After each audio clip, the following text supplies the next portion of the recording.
For more than 2 decades, Princess Diana's legacy has remained one of the most powerful and emotional stories connected to the British royal family. But what if part of that legacy was never properly accounted for?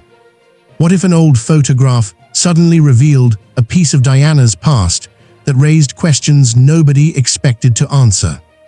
And what if Prince William was the person who decided those questions could no longer be ignored? The story begins quietly.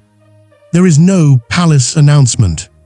No cameras outside Kensington Palace. No dramatic confrontation. Just a photograph. A photograph showing a piece of jewelry believed to have a connection to Diana. At first, it looks like nothing more than another reminder of the Princess of Wales. But the more closely the image is examined, the stranger the story becomes. Because the real question isn't simply, who has the jewelry now? It's, how did it get there in the first place? If you enjoy stories that explore the hidden history, personalities, and unanswered questions surrounding the British monarchy, follow our channel, because this story becomes much bigger than a piece of jewelry. Princess Diana left behind more than photographs.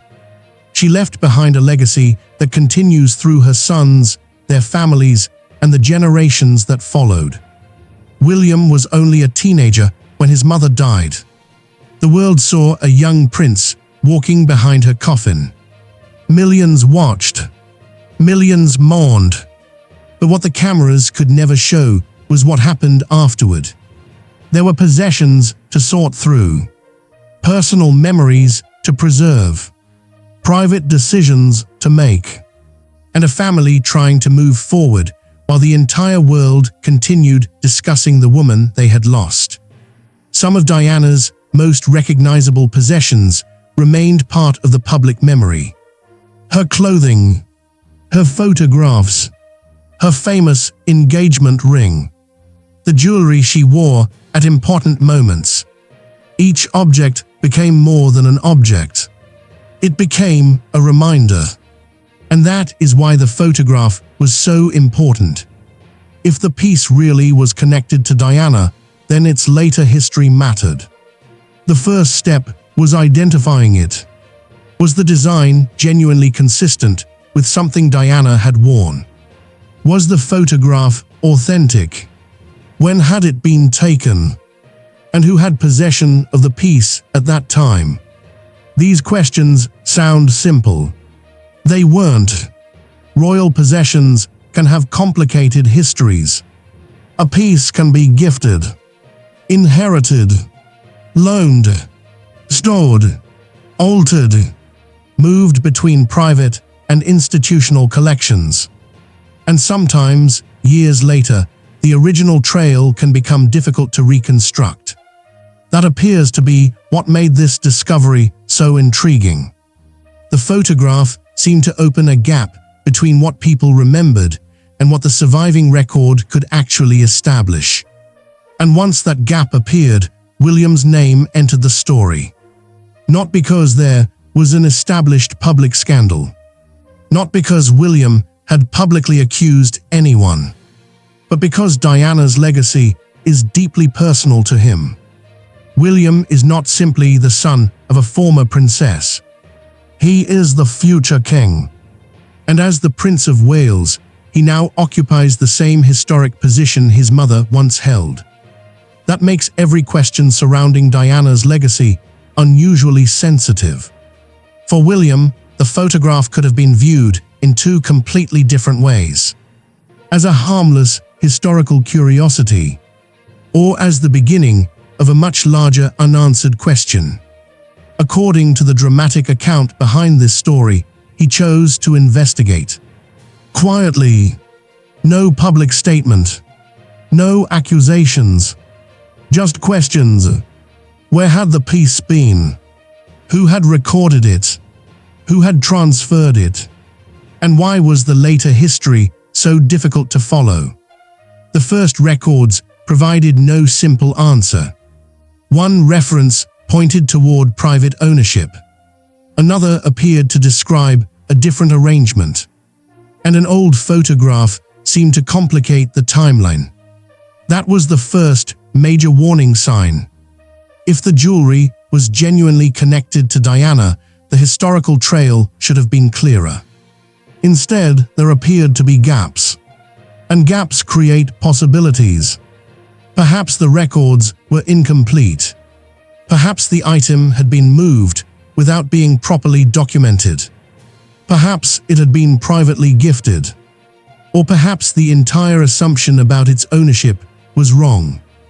William's team, in this dramatized account, would have needed to separate those possibilities before reaching any conclusion. That meant going back years. Not months. Years. Back to the period immediately following Diana's death. Back to a time when William and Harry were still young. Back to the moment when Diana's private world had suddenly become part of a much larger public history. That period matters because Diana's possessions were not merely valuable objects. They carried emotional meaning. For William, an item that belonged to his mother could represent a memory that existed before the world turned her life into history. That is something money cannot measure. And it explains why the investigation, if it happened as portrayed in the story, would have been about more than ownership. It would have been about memory. And eventually, inheritance. Because William's children belong to a generation that never knew Diana personally. George, Charlotte, and Louis can only know their grandmother through stories, photographs, and the memories passed down by their parents. That gives Diana's possessions a different significance. A piece of jewelry can become a physical connection between generations. Something that once belonged to Diana can eventually belong to her grandchildren.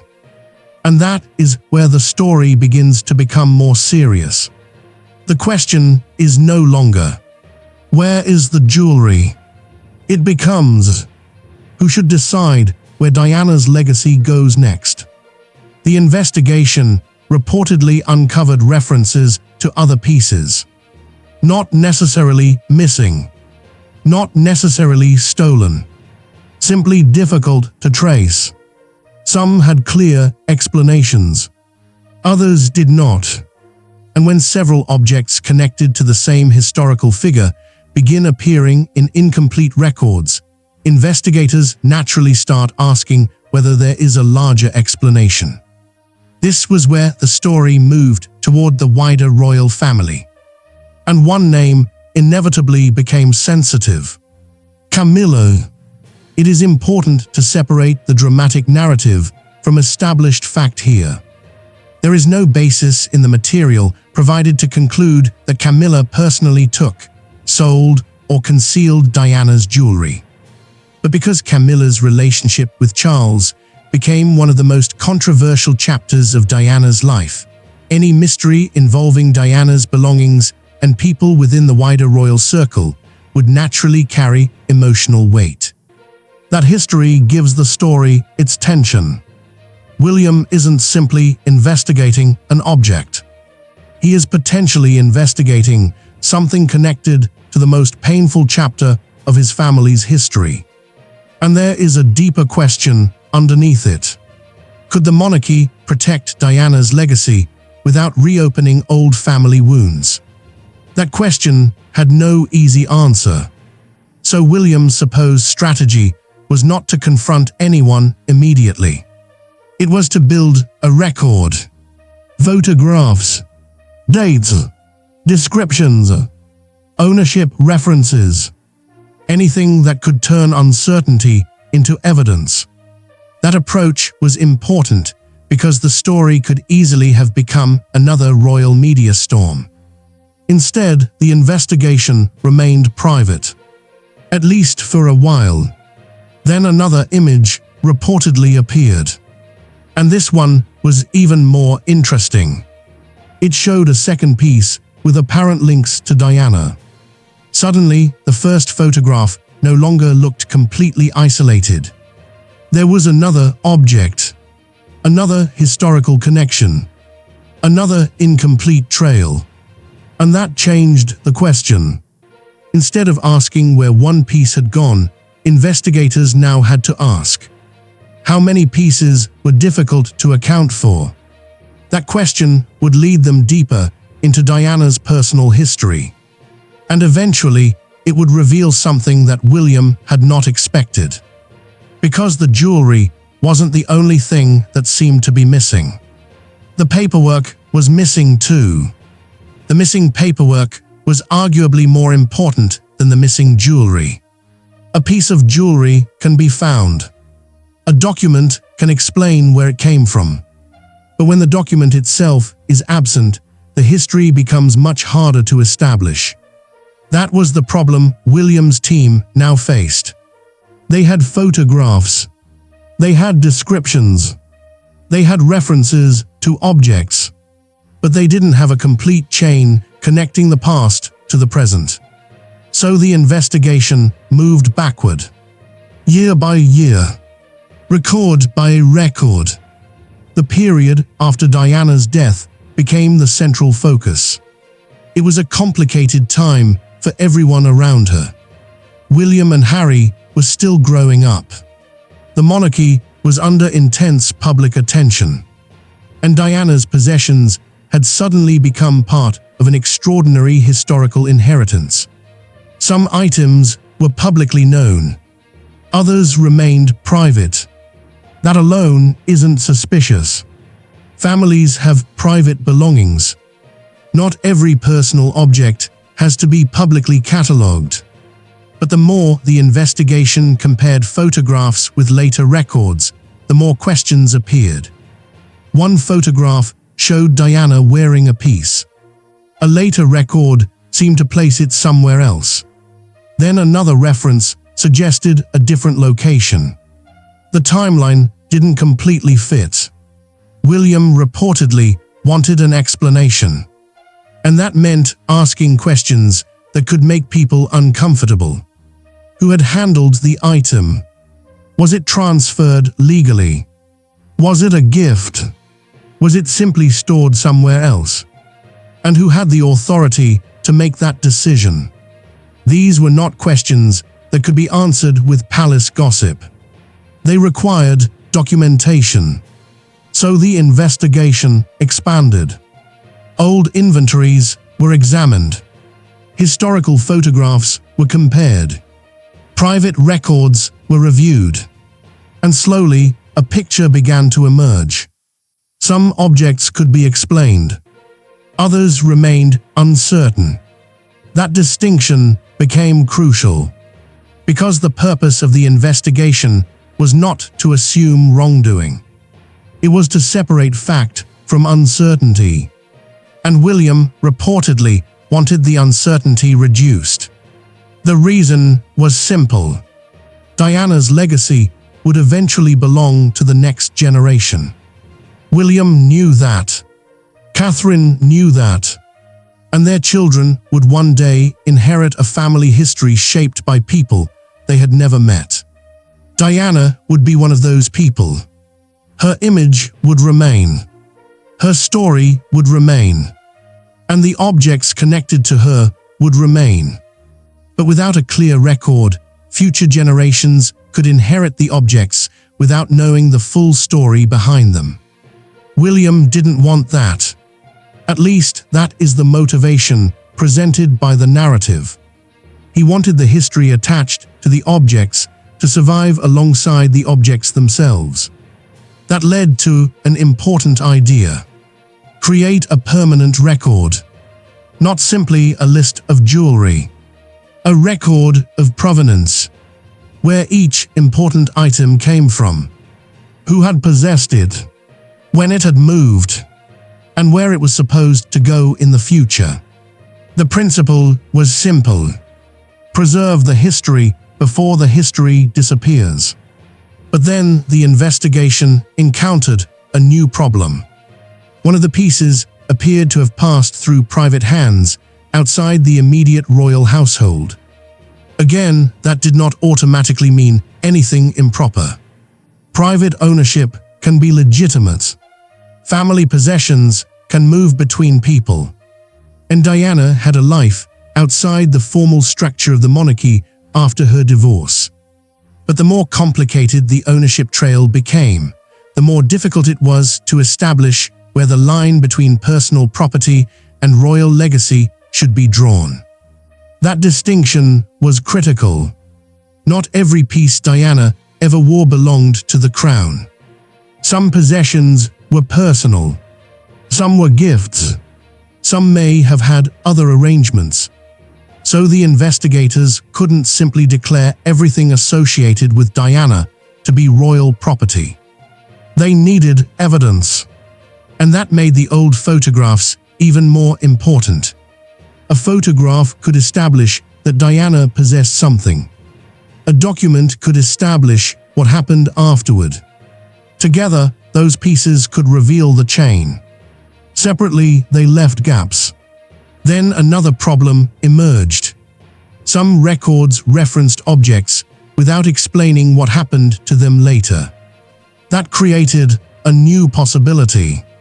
Perhaps the objects were still somewhere in private storage.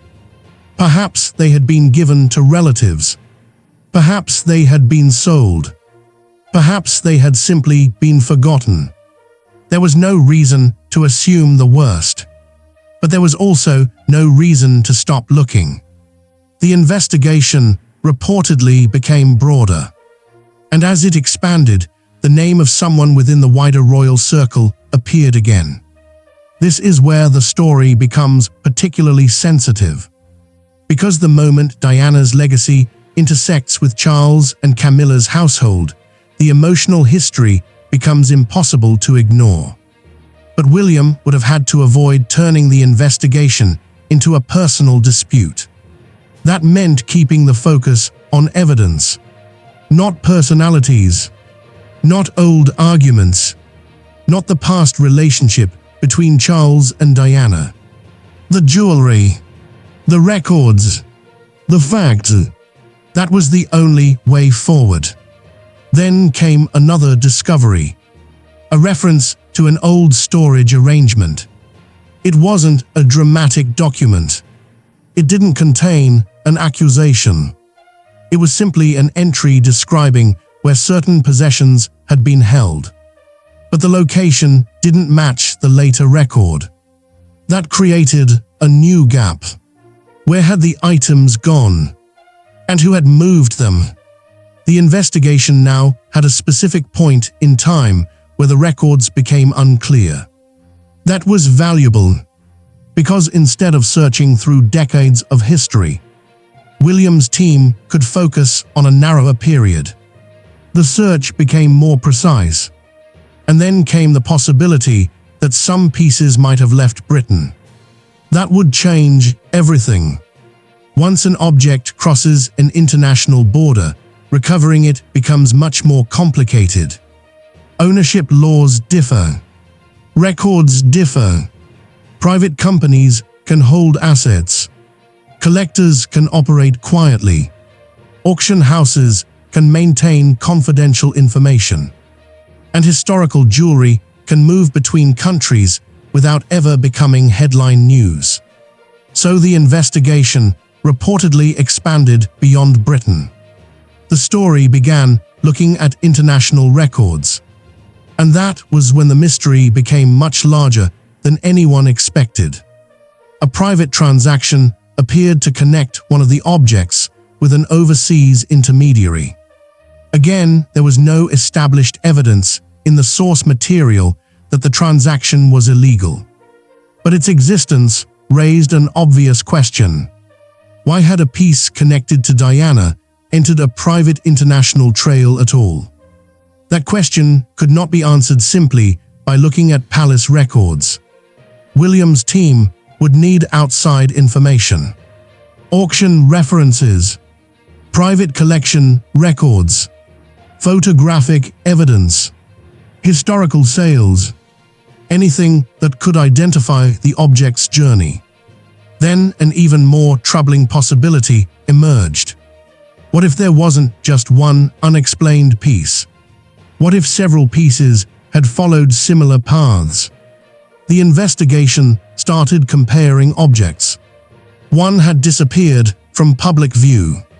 Another had an incomplete ownership trail.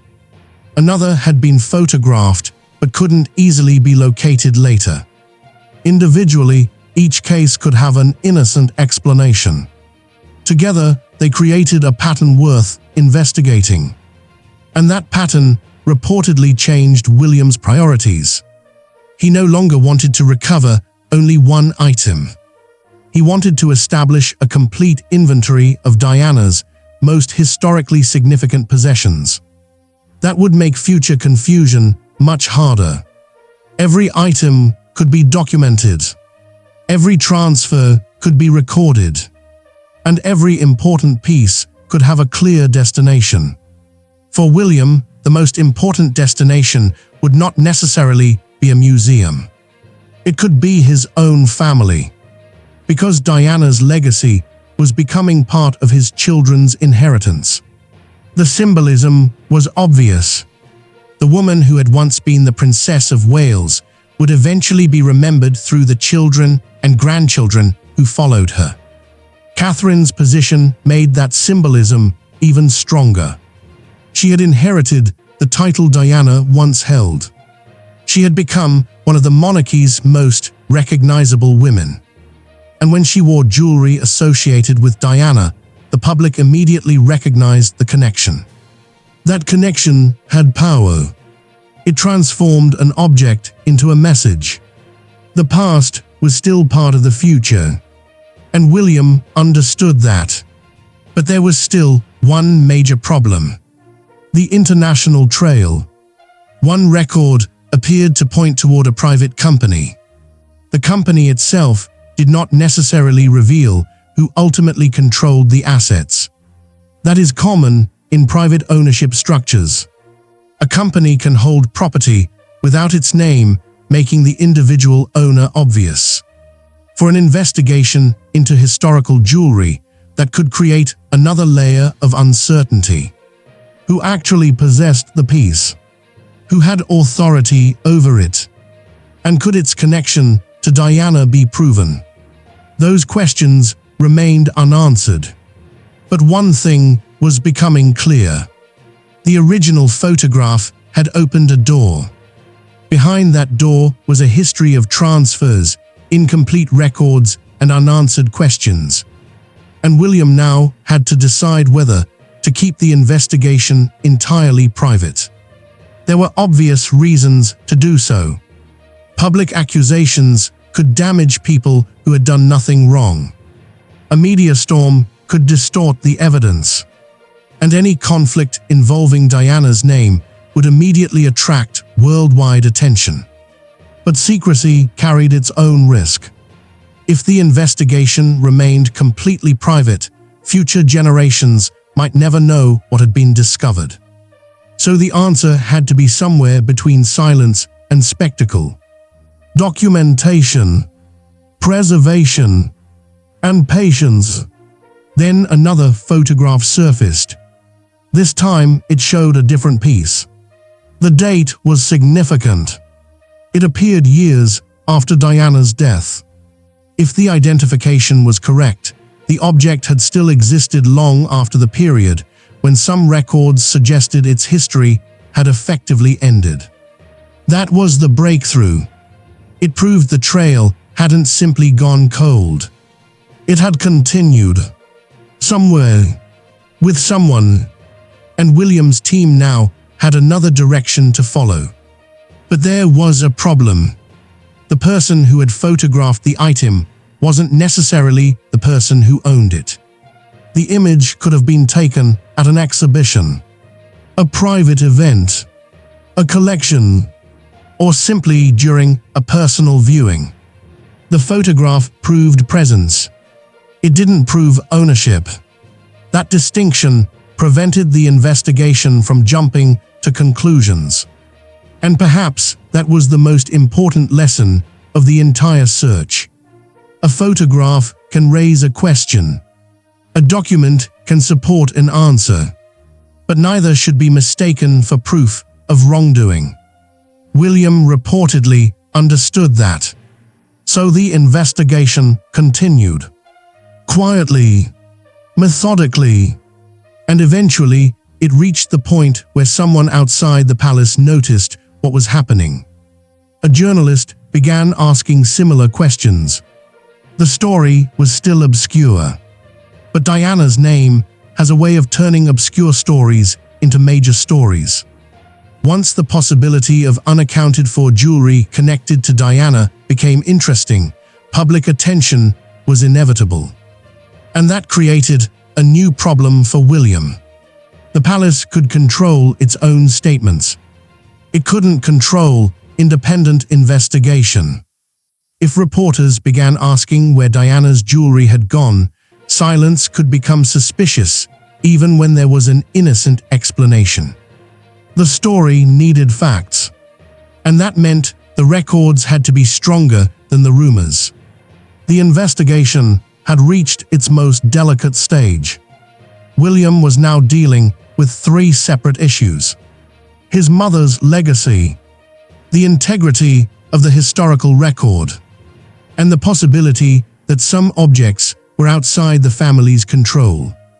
Then, just as the investigation seemed ready to settle into a long process of documentation, one final clue appeared. A reference to a location outside Britain, a private holding arrangement, and a trail that appeared to lead much farther than William had expected. The jewelry had not simply vanished. If the record was accurate, it had traveled. And somewhere at the end of that journey was an unanswered question. Who had it now? By this point, the investigation had changed completely. It had started with a photograph. Then came questions about one piece of jewelry. Then questions about other pieces. Then questions about records. And finally, questions about where Diana's legacy had traveled after her death. William was no longer searching for a single object. He was trying to reconstruct a history. And that history mattered because the next generation was already beginning to inherit it. The goal was not to create another royal scandal. It was to make sure that the story attached to Diana's possessions could survive. That meant accepting an uncomfortable truth. Not everything would necessarily be found. Not every missing record could be recreated. Not every unanswered question would have a satisfying explanation. History rarely works that way. Sometimes the evidence simply stops. And when it does, the responsible approach is not to invent what happened next. It is to preserve what is known and identify what remains uncertain. That was where William's supposed investigation ultimately arrived. Some pieces could be traced. Others could be explained through family ownership. Some remained difficult to locate. And a small number continued to sit inside the category that investigators could only describe as unresolved. But that uncertainty did not make the investigation meaningless. It made documentation more important. The proposed solution was straightforward. Create a permanent record of the most important objects associated with Diana. Record their photographs, their history, their known ownership, and their intended future. That way, if another photograph surfaced 20 years later, people wouldn't have to start from the beginning. The history would already exist. That is perhaps the most powerful part of the story. The jewelry was never really the central issue. The central issue was memory. Who controls the story of someone after they are gone? Who decides which objects represent them? Who decides where those objects belong? And who makes sure that future generations understand what those objects meant? For William, those questions have a personal dimension. He was old enough to remember Diana clearly. His children are not. That means he is one of the links connecting them to her. One generation remembers. The next generation learns. And eventually, the memories become history. A piece of jewelry can help that process. Not because the object itself contains some magical power, but because it creates a physical connection. A photograph can show Diana wearing it. A story can explain where she wore it. And a future member of the family can hold it and know that it once belonged to her. That is the real value. Not the price, the connection. And that is why William's response in this story is so different from the sensational version people might expect. There is no need for a dramatic public confrontation. No need for accusations. No need to turn every unanswered question into a scandal. Instead, the strongest response is preservation. Make the record. Protect the history. Recover what can legitimately be recovered. And leave speculation where it belongs, in the category of unanswered questions. But one mystery remained. The international trail. The story had suggested that at least some objects could have moved outside Britain. If that were true, the final chapter would not be solved inside a palace. It would require records from elsewhere. Private cooperation. Perhaps legal requests. And most importantly, proof. The idea of a hidden collection is dramatic. But the truth could be much simpler. A private family member may have inherited something. A collector may have purchased an object without fully understanding its history. A record may have been lost. A photograph may have been misidentified. Or the object may still exist somewhere, waiting to be properly identified. That is why the final mystery remains powerful. There is no need to invent a villain. The unanswered question is enough. Because the possibility that something connected to Diana remains somewhere unknown is naturally fascinating. She was one of the most photographed women in modern history. Her life was documented more extensively than almost anyone else's. And yet, even after all those years, there can still be gaps. That contrast is what makes the story compelling. A woman whose public life was almost impossible to hide, still left behind private chapters that remain difficult to reconstruct. And William now stands in the unique position of being both witness and custodian of that history. He remembers the mother. He understands the institution. And he knows what her legacy means to the public. That gives him a responsibility that goes beyond simply possessing her belongings. He has to decide what should be preserved, what should remain private, and what should eventually be passed to the next generation. The story, therefore, ends not with a courtroom, not with a dramatic palace confrontation, but with a choice. Protect the objects, or protect the meaning behind them. William's answer, according to the narrative, was both. Document them, preserve them, and make sure that the story cannot be quietly rewritten by the passage of time. The pieces that could be located were secured. The pieces with clear histories were documented. And the objects whose whereabouts remained uncertain were placed into a separate category. Unresolved. That word matters, because it prevents speculation from becoming fact. And it leaves the door open for future discoveries. Perhaps another photograph will appear. Perhaps another record will be found. Perhaps someone holding one of Diana's possessions will finally come forward. Or perhaps some pieces will never be recovered. That is the uncomfortable reality of history. Some mysteries end with answers. Others end with a question mark. And Diana's story has always contained both. Her life was extraordinary. Her death was tragic. Her influence was enormous. And her legacy continues to shape the people who now represent the future of the monarchy. William carries that legacy. Catherine carries part of it.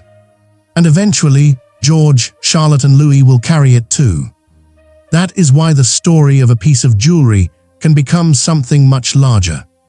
It becomes a story about generations, about memory, about what survives when a person is gone, and about whether the objects left behind can still tell the truth about the person who once owned them. The photograph that started the investigation may therefore have been more important than anyone realized. It didn't prove a conspiracy. It didn't automatically prove that anyone had done anything wrong. But it did something simpler. It reminded everyone that there were still questions. Questions about where certain objects had gone. Questions about how their histories had been recorded. And questions about what would happen to them in the future.